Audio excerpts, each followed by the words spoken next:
Изградбата на автопатот Кичево-Охрид се одвива според предвидената динамика и покрај бројните проблеми кои ја кочеа реализацијата на овој капитален проект, најдосна до утре ќе биде пуштена во употреба и клучката кај Подмолје.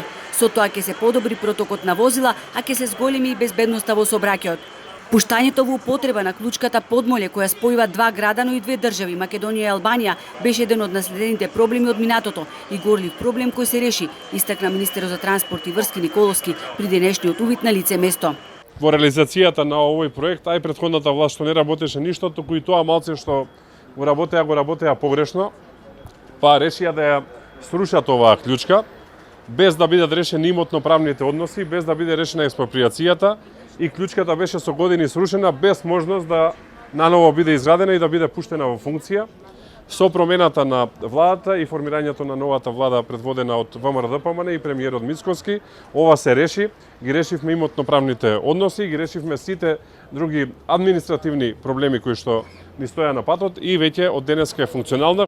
Николовски истакна дека интензивно се работи и на изградата на пристапни патишта, бидејќи за нити едно од селата кои гравитираат вдолж автопатот не било предвидено излез на автопатот. Станува збор за 15.000 луѓе кои не можат да летнат за да стигнат на автопат. Затоа наново се проектираа пристапни патишта, потенцираше премиерот Мицкоски, кој кажа со какви се проблеми се соочуваат. Оние делови од оваа делница на автопатот Кичево-Охрид, каде што има влечишта, се работат.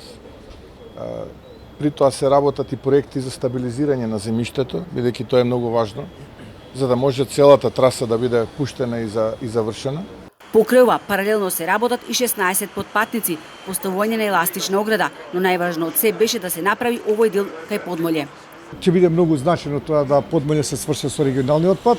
Се работи исто така на пристапните патишта на Подмолје, Оровник и на Горенци, бидејќи без пуштање и правење на тие пристапни патишта, овој пат не може да се пушти, бидејќи треба да имаат поголема сигурност. Сите тие ќе се вклучуваат и исклучуваат на клучката на аеродром. Крајниот рок за изградата на автопатот Кичево-Охрид останува крајот на 2026 година. Паралелно со несмален интензитет се работи на други три автопатски делници: Тетово, Гостивар, Букојчани, Прилеп, Битола. Станува збор за огромна градежна офанзива, истакна премиерот Мицкоски.